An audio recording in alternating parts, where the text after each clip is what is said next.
tell us about the investments that are valuable and that Noble has helped lead to try and restore relations between police and community? And Ms. Eiffel, what do you think we should be doing to deal with the rise in crime and with some of the assertions made today about whether there is or isn't a so-called war on police?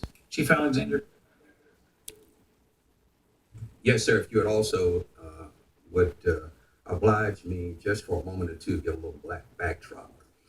We keep referring to the comments made by Director Comey, certainly that many across this country see in a variety of different ways. But here's what I also need to note as well, too. Back in February, I think it was, Director Comey at Georgetown University also stated that this country, law enforcement, need to acknowledge the fact that we have done some things wrong over the years. And that is absolutely true.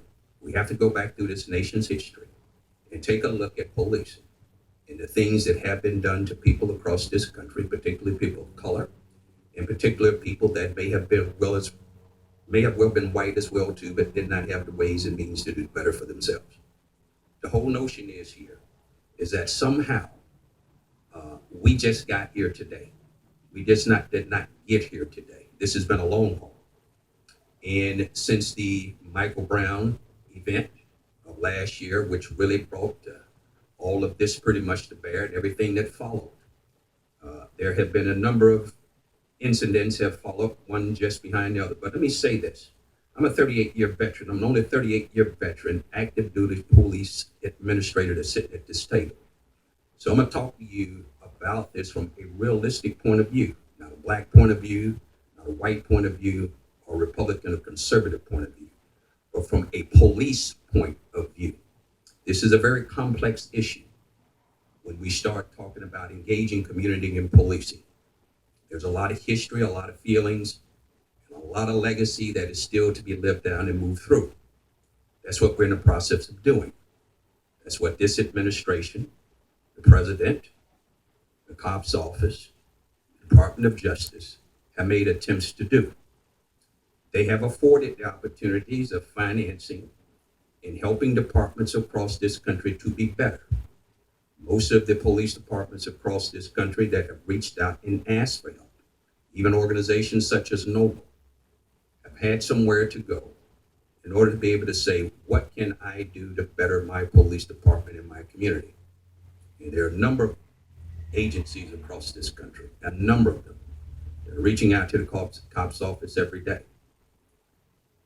So I think it's important to note that this is not as simple as I'm quite sure as a lot of people would like for it to be, because this is rooted in the fact that there are men and women out there every day.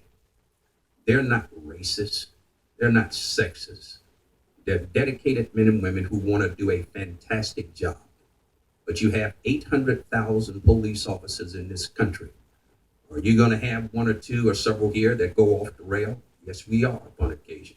You're going to find that in any profession, anywhere. And we see it from the top of our government to the last individual born on the face of this earth or leaves the face of this earth. We all have fault. But much of what we see as it relates to crime in this country, as related to this so-called Ferguson effect, which has become a term that somehow has gotten coined to be of some real significance.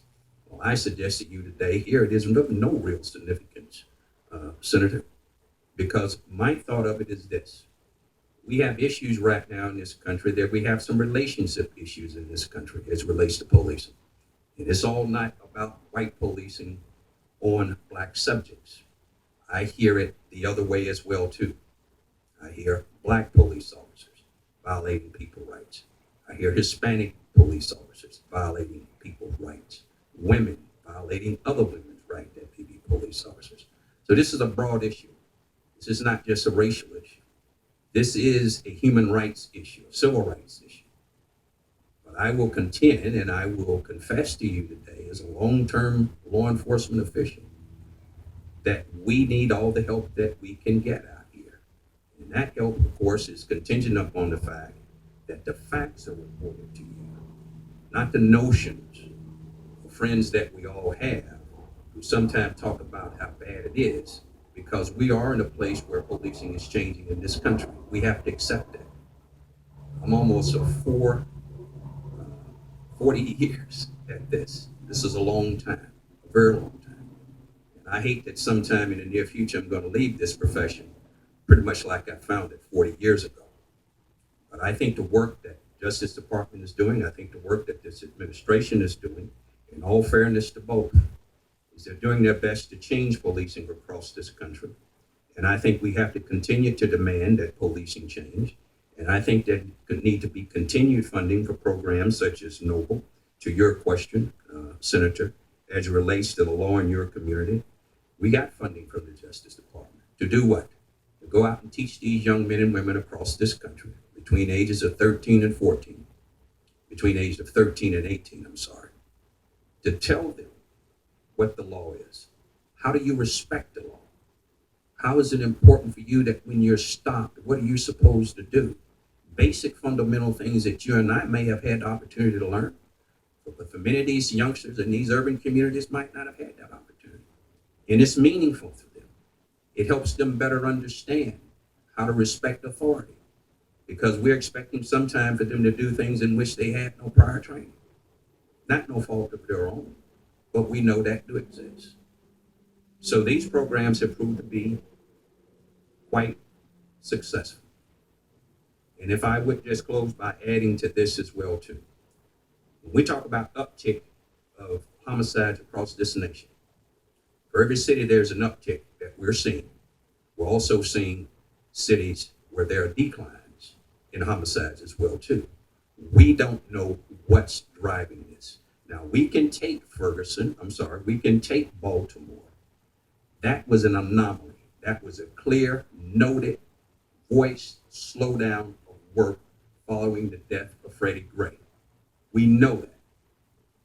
But if I talk to my colleague tomorrow in Chicago, which I did on yesterday, McCarthy, superintendent there, his men and women are not slowing down. Department of over 10,000 police officers. They recovered over 25% more guns this year than they did last year. But the rise in homicides are not just based on the fact of this administration has some vendetta on policing. The issues are far bigger and far greater. And I would also say to the rest of my colleagues out there in the law enforcement community as well too, they know, because I talk to them every day, as many of you say you do. I talk to them every day, large cities to moderate size to small cities across this country. Nobody is telling me that their men and women are slowing down. Or they're a little bit more cautious. They have a little bit more pause as a result of the negative comments and the things that might be being said to them or about them in communities. Yes, it is a tough time to be a police officer. But this is these tough times that police officers across this nation always at the end of the day get it done for us. And they're getting it done. They're fighting every day. They're getting shot at every day. And I can attest to that coming from a community of 750,000 residents and 1,000 police officers. I know what they're doing every day. And they haven't slowed down one bit. And that's not based on something I heard from someone else. That's based on what I see every day in Metro Atlanta and other cities across this country. Thank you, sir. Thank you, Chief. Ms. Eiffel.